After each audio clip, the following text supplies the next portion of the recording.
학생의 이야기입니다. 이 학생은 기독교 집안에서 태어났습니다.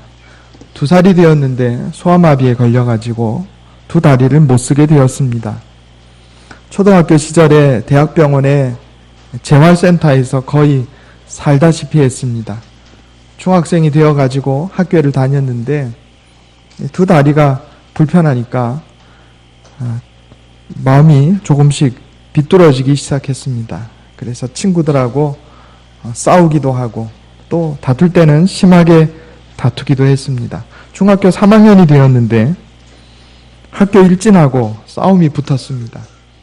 2다리를 못 쓰니까 불리하지 싶어도 2다리에 가는 영양분이 다 상체로 몰려서 상체는 아주 우람하게 이렇게 자라났어요. 그래서 떨어져 있으면 지지만 일단 손에 상대방을 붙잡으면 거의 이길 수 있는 그런 싸움이었습니다.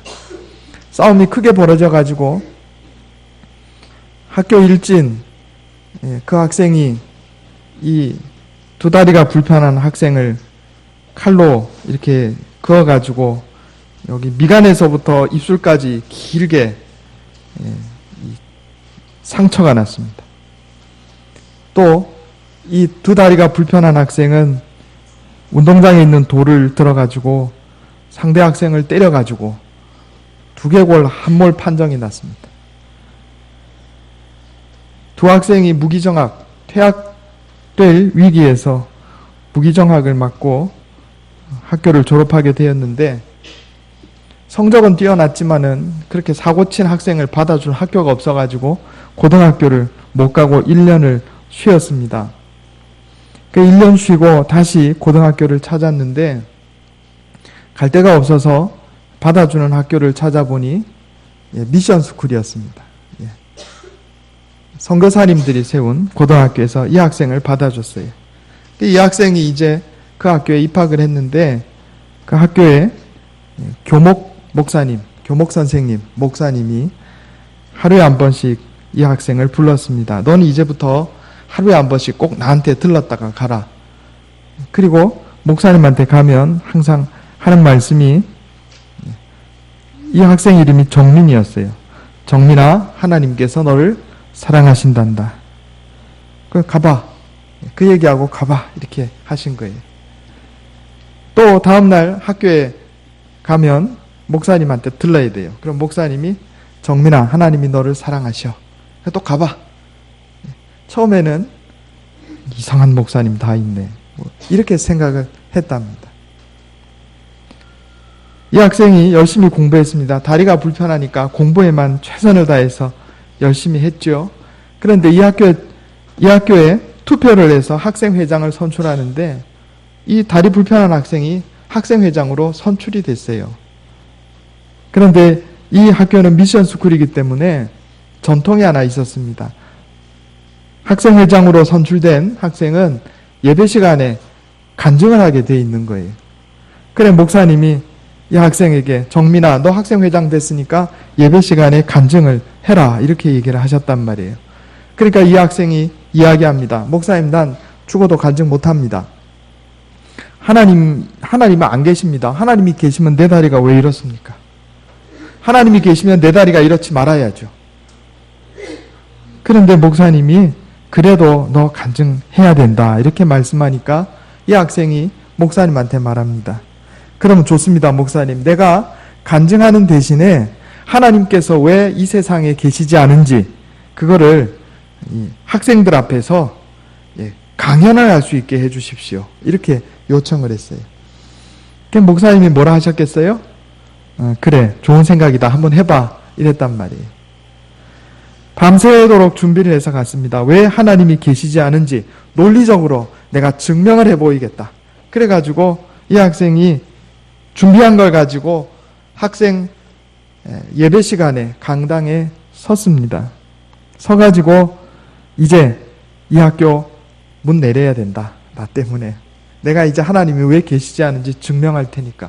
그래 굳게 마음 먹고 올라가서 하나님이 계시지 않는 것을 증명하려고 하는 그 순간에 눈물이 쏟아지기 시작하는데 그냥 단위에서 엉엉 울었답니다. 선생님도 울고 학생들도 울고 다 울었어요. 그리고 그 학생이 나중에 성장을 해서 신학대학의 교수가 되었습니다. 제가 한번 드린 적이 있는 이야기 같습니다. 제가 대학 때 저를 지도해 주셨던 교수님 이야기입니다. 이분이 어렵고 힘든 상황에서 그 마음이 변화돼서 사람이 바뀐 것은 교목 목사님이 하루에 한 번씩 불러다가 정민아, 하나님께서 너를 사랑하셔. 정민아, 하나님께서 너를 사랑하셔. 정민아, 하나님께서 너를 사랑하셔. 이 말이 학생의 가슴에 남았던 거예요. 하나님이 계시면 내 다리가 왜 이런데? 하나님이 계시면 내가 왜 2살 때 소아마비에 걸려가지고 이렇게 살아야 되는데, 그런 마음을 가지고 있었는데, 정민아, 하나님이 너를 사랑하셔. 그 사랑의 말씀, 그 축복의 말씀에 영혼이 녹은 겁니다. 영혼 속에 있던 응어리가 녹은 거예요. 그래서 절망하고 실망하고 망할 수밖에 없던 그런 인생이 빛을 발하는 인생으로 변화되었습니다. 오늘 어린이 주일입니다.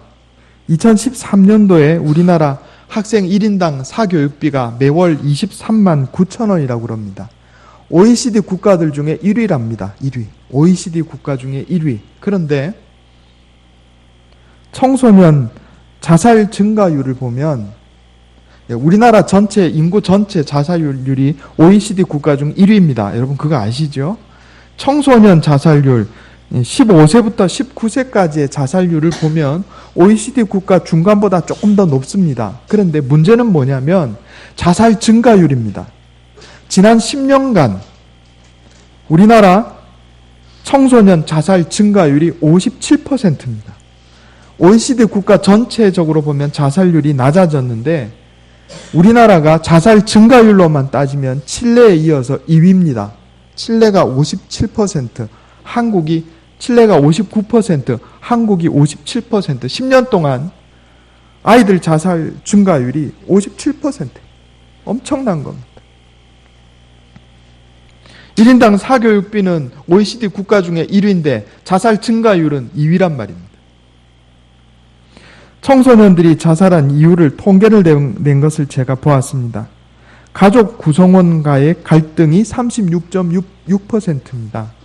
친구와의 갈등이 25.6%, 학업 문제가 12.2%입니다.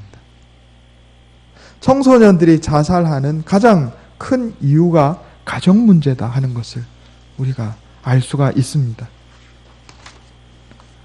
우리 그리스도인 부모들이 자녀를 대할 때 가장 먼저 고백해야 할 것은 자녀가 내 소유가 아니라 하나님 것이다 하는 겁니다. 이건 가장 중요한 전제입니다.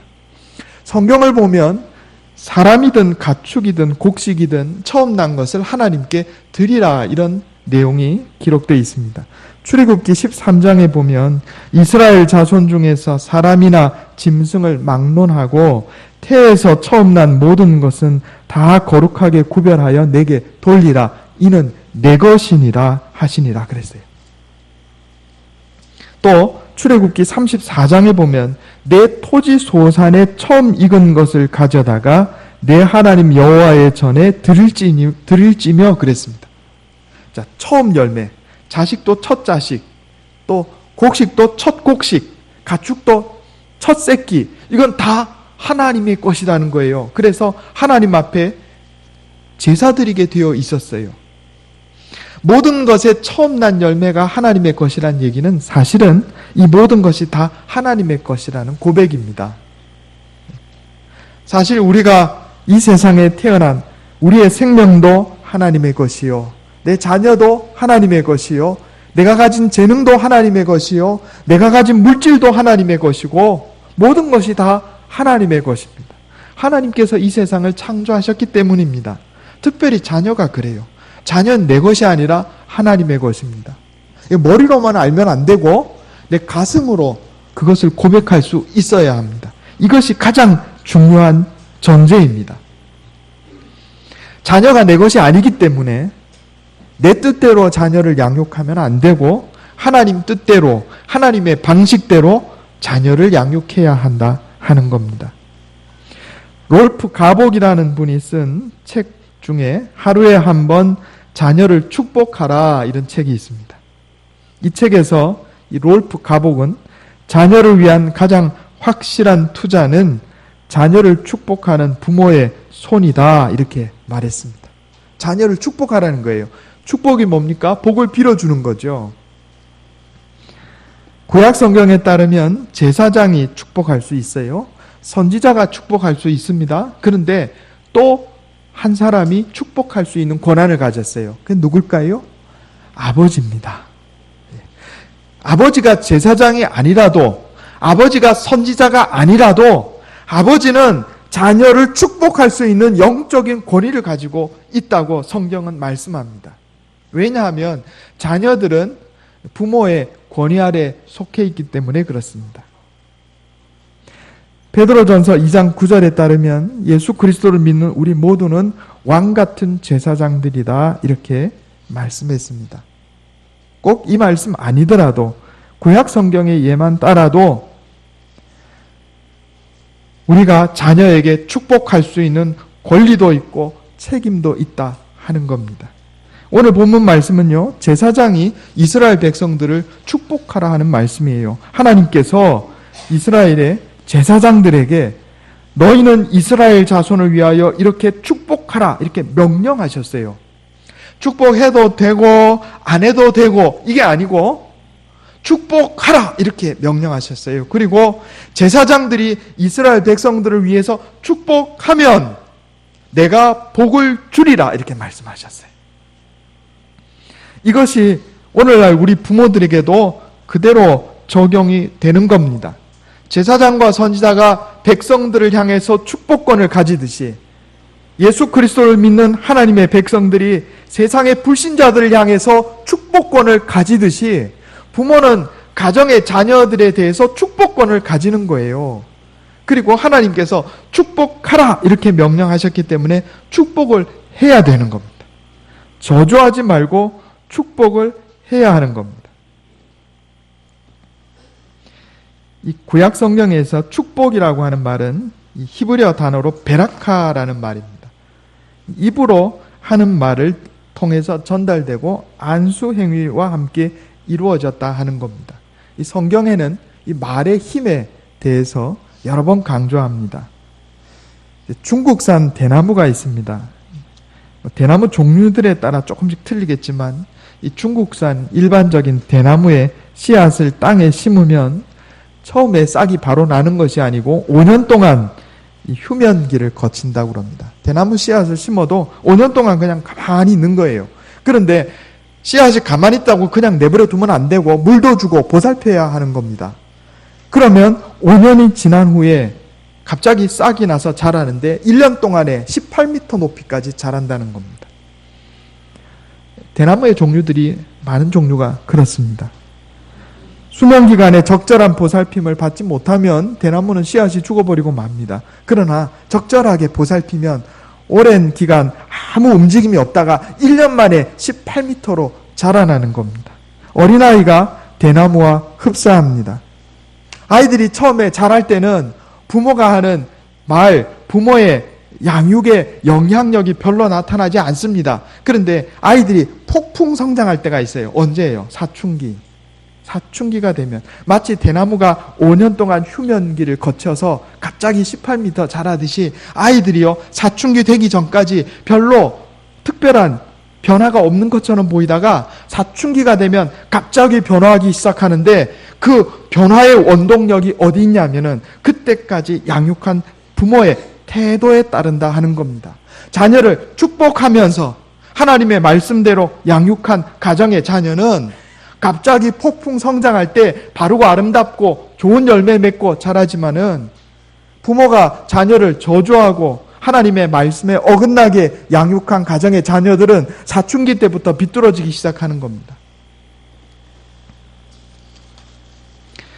일상생활 속에서 심지어 우연한 대화 속에서도 부모가 자녀에게 하는 말은 축복이 될 수도 있고 저주가 될 수도 있고 그렇습니다. 꼭 기도의 형식을 취하지 않아도 우리가 자녀에게 하는 말이 축복이 될 수도 있고 저주가 될 수도 있고 그렇단 말입니다. 자녀를 칭찬하고 용기를 북돋아주고, 제가 아까 처음에 예로 든 이야기처럼, 그죠? 여기는 학교의 목사님이, 교목 목사님이 부모의 역할을 한 거예요. 정민아, 하나님이 너를 사랑하신단다. 하루에 한 번씩 축복했어요. 하나님이 계시면 내가 왜 이래? 나는 저주받은 인생이야.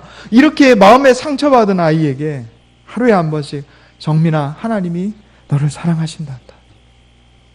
그 축복의 말씀이 이 아이의 마음속에 사랑의 씨앗으로 심겨졌고, 시간이 지나면서 이것이 아름답게 자라서 열매를 맺은 겁니다. 부정적인 말은 파괴하는 힘을 가집니다. 자녀에게 말할 때 우리가 조심해야 됩니다. 잠언 12장 18절에 보면 칼로 찌름같이 함부로 말하는 자가 있거니와 지혜로운 자의 혀는 양약과 같으니라 그랬습니다. 자녀에게 함부로 말하면 안 됩니다. 자녀가 내 게 아니에요. 칼로 찌르는 것처럼 말하면 안 됩니다. 말은 건네는 것이지 찌르는 게 아닙니다. 우리 말하는 태도도 잘 살펴봐야 한다 하는 겁니다. 잠언 18장 21절에 죽고 사는 것이 혀의 힘에 달렸나니 혀를 쓰기 좋아하는 자는 혀의 열매를 먹으리라 그랬습니다. 혀의 열매는요, 가정 안에서 먼저 나타납니다. 내가 얼마나 혀를 잘 간수했느냐에 따라서 우리 자녀들이 아름답고 건강하게 성장하느냐, 문제가 있고 비뚤어지게 성장하느냐 결론이 나는 거예요. 그래 입이 중요합니다. 오늘 우리에게 주시는 하나님의 말씀은 제사장이 이스라엘 백성들을 축복하는 내용인데, 이것은 곧 아까 말씀드린 것처럼 부모가 자녀를 축복하는 내용이기도 합니다. 이 축복의 내용을 한번 살펴보기를 원합니다. 오늘 말씀 다시 한번 보겠습니다. 민수기 6장 24절입니다. 민수기 6장 24절에서 26절까지 제가 다시 한번 읽겠습니다. 여호와는 내게 복을 주시고 너를 지키시기를 원하며 여호와는 그의 얼굴을 내게 비추사 은혜 베푸시기를 원하며 여호와는 그 얼굴을 내게로 향하여 드사 평강 주시기를 원하노라. 아멘. 부모가 자녀를 축복할 때 축복의 내용, 첫 번째는 하나님 내 자녀를 지켜 주시옵소서, 이렇게 기도해야 됩니다. 여호와는 내게 복을 주시고 너를 지키시기를 원하며 그랬어요. 하나님 내 자녀를 지켜 주시옵소서 기도하고 축복해야 됩니다. 복을 빌어줘야 돼요. 하나님께서 너를 지키실 것이다. 우리가 유아 세례를 하잖아요. 유아 세례를 하는 겁니다. 하나님께서 내 아이 지켜 주시옵소서 기도하고 축복하는 거예요. 그게 오늘날 세상이 얼마나 위험합니까? 아이들 보내놓으니까 그냥 물에 빠져서 죽고 교통사고 나서 죽고, 죽지 않아도 온갖 위험에 노출되어 있습니다. 각종 인터넷과 대중매체를 통해서 좋지 않은 것들이 들어옵니다. 자녀를 비뚤어지게 합니다. 성경은 마귀가 우는 사자처럼 우리를 노리고 있다, 이렇게 말씀합니다. 베드로전서 5장 8절에 근신하라 깨어라 너희 대적 마귀가 우는 사자같이 두루 삼키며 삼킬 자를 찾나니 그랬습니다. 히브리어로 지킨다는 말은 샤마르라는 단어인데, 이건 원래 울타리를 친다 이런 말입니다. 울타리를 친다. 하나님 내 자녀를 지켜 주시옵소서. 하나님 내 자녀에게 울타리를 쳐 주시옵소서. 어떤 울타리를 말할까요? 천사의 울타리입니다. 우리 시편 34편 7절 한번 보겠습니다. 시편 34편 7절.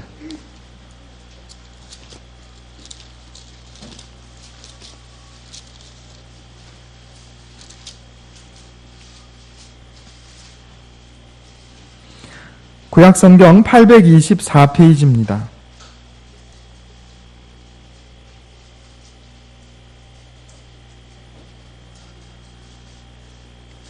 구약성경 824페이지 10편 34편 7절 우리 같이 읽겠습니다. 시작. 여호와의 천사가 주를 경외하는 자를 둘러 진치고 그들을 건지시는도다. 아멘. 우리 자녀들 마음 가운데 성령이 내주하시면, 여러분 천사가 누구 주위에 있어요? 천사는 하나님 주위에 있는 존재들이에요. 하나님을 보필하는 존재가 천사입니다. 그런데 우리가 예수 그리스도를 믿고 성령께서 내 영혼에 내재하시면, 임재하시면 하나님이 내 영혼에 계신 거예요. 그러면 천사가 어디 있을까요? 내 주위에 있겠죠. 지키다는 말이 울타리를 친다 그랬습니다. 우리 자녀가 태어나면 하나님 앞에 올려드려서 유아 세례 받게 하는 거예요. 여러분, 그 안에 성령의 역사가 있습니다.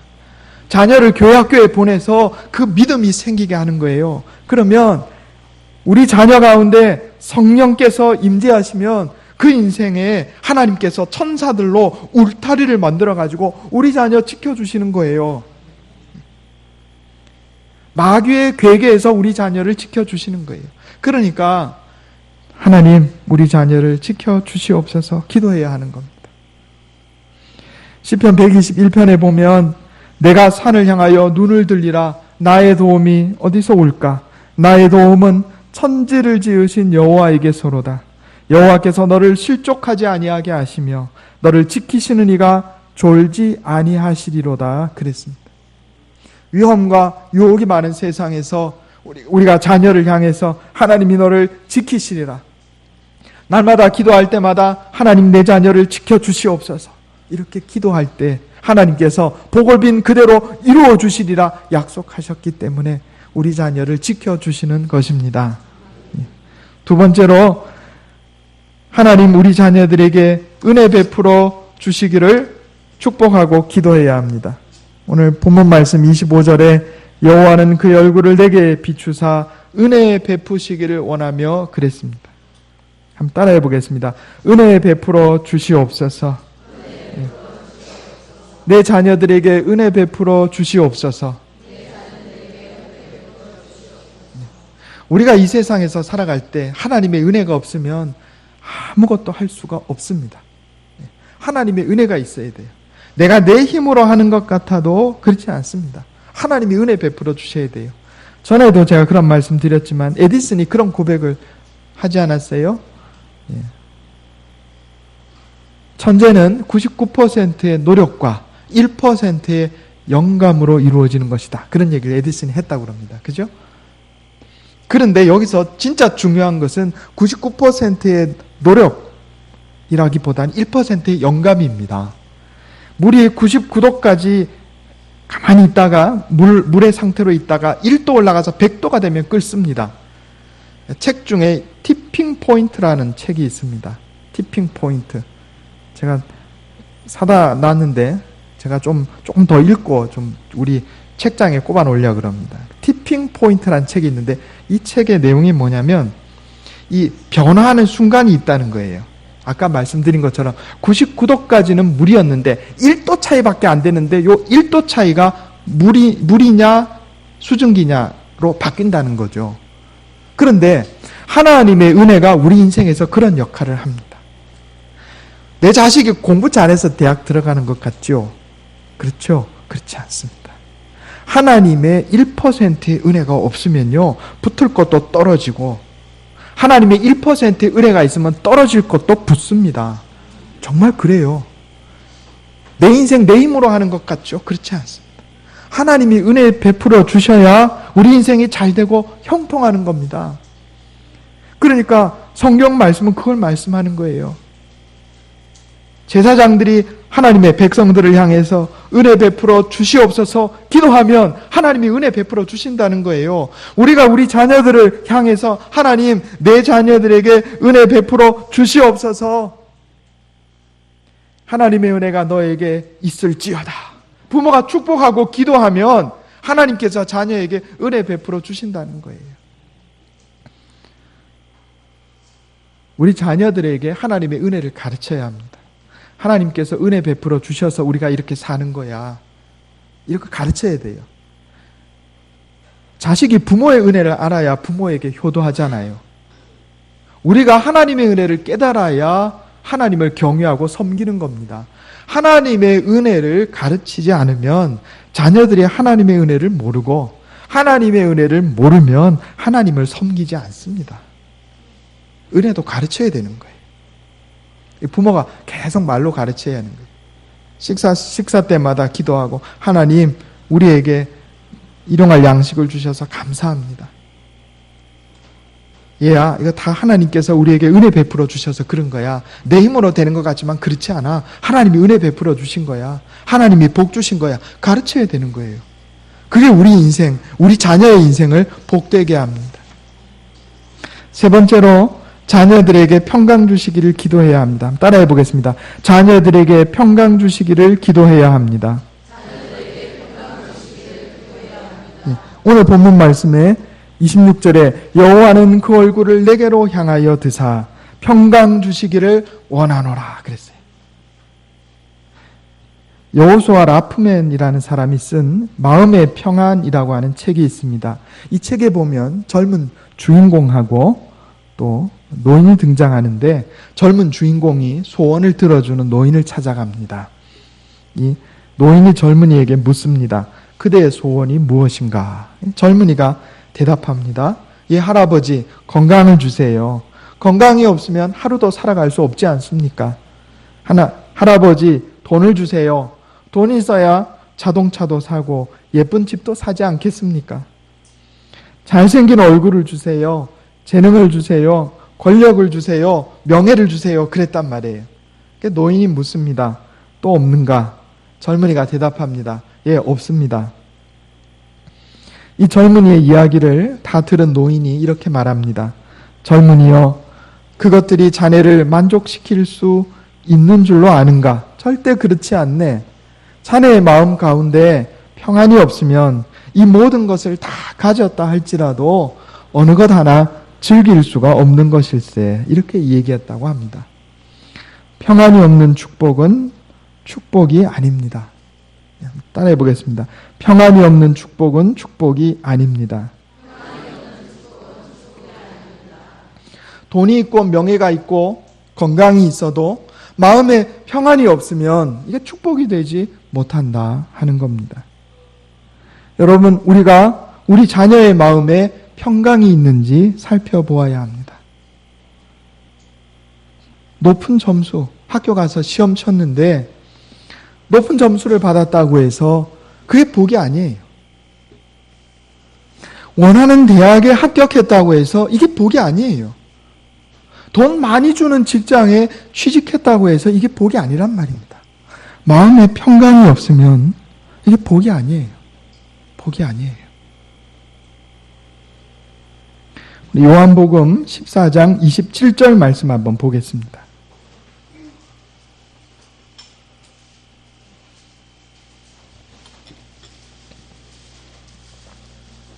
요한복음 14장 27절입니다.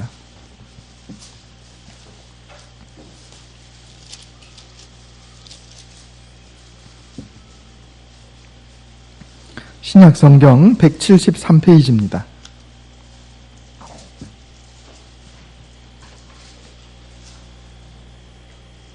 요한복음 14장 27절 우리 같이 읽겠습니다. 시작. 평안을 너희에게 끼치노니 곧 나의 평안을 너희에게 주노라. 내가 너희에게 주는 것은 세상이 주는 것과 같이 아니하니라. 너희는 마음에 근심하지도 말고 두려워하지도 말라. 아멘. 세상은 말합니다. 높은 점수를 받으면 평안이 올 거야. 돈 많이 벌면 안심하고 살 수 있어. 좋은 직장에 취직하면 걱정 없이 살 수 있어. 그건 세상이 주는 평안인데 그것은 참된 평안이 아니고 오래가지도 못한다 하는 겁니다. 참 평안은 누가 주셔요? 하나님이 주시는 겁니다. 빌립보서 4장 6절, 7절 말씀에 보면 모든 일에 기도와 간구로 너희 구할 것을 감사함으로 하나님께 아뢰라. 그리하면 모든 지각에 뛰어난 하나님의 평강이 그리스도 예수 안에서 너희 마음과 생각을 지키시리라 그랬습니다. 언제 평안이 오냐면요, 우리가 하나님 앞에 기도하고 감사하는 삶을 살 때 하나님 우리에게 평강 주신다는 거예요. 그리고 그 평강이 우리 자녀의 인생을 복되게 합니다. 부모의 축복을 받고 자란 아이는 정서적으로 안정되고 또 용서할 줄 알고 넓은 마음을 가지고 행복하게 사는 아이가 됩니다. 부모의 저주를 받고 자라난 아이는 부모의 인격적인 결함 때문에 그 마음속에 분노를 품게 되고, 분노를 품고 자란 아이는 불안정한 사람으로 자라고 늘 불안하고 인정을 받고자 하는 욕구 때문에 이기적인 사람이 되고 쉽게 상처받는 사람이 됩니다. 부모의 저주가 다른 게 아니에요. 공부 잘할 것만 강요하고 자꾸 옆집 아이하고 비교하고, 엄친아가 뭔지 아시죠? 엄마 친구 아들. 항상 얘기하잖아요. 엄마 친구 아들 중에 누가 있는데 공부도 잘하고 잘생기고, 엄친아예요, 엄친아. 그럼 자녀들이 상처받아요, 비교하는데. 부모의 상처를 함부로 자녀에게 쏟아내거나 화가 난다고 자녀를 함부로 대하거나 무조건적인 권위를 내세워서 강압적으로 대하고 폭력을 행사하면 자녀가 비뚤게 자라게 됩니다. 최호섭 명상록에 나온 어린이 교육 10개라는 내용이 있는데 제가 그 중에 몇 가지를 한번 말씀드리도록 하겠습니다. 아이를 너무 떠밀지 말지니 빨리 자라는 것이 잘 키우는 것이 아니니라. 아이를 얕보지 말지니 그들의 세계는 부모의 세계보다 깊으니라.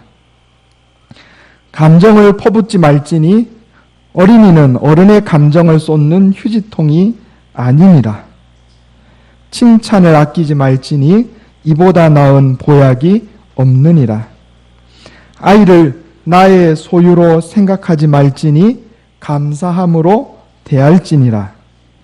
자신의 위치를 망각하지 말지니 그 부모가 최상의 교제이니라. 강요도 말고 아부도 말지니 진심을 보일지니라. 늘 자녀를 축복하고 자녀들에게 선한 영향력을 미침으로써 자녀가 복되고 가정에 하나님 주시는 행복과 평안이 가득한 저와 여러분 되시기를 예수님의 이름으로 축원합니다. 기도하겠습니다.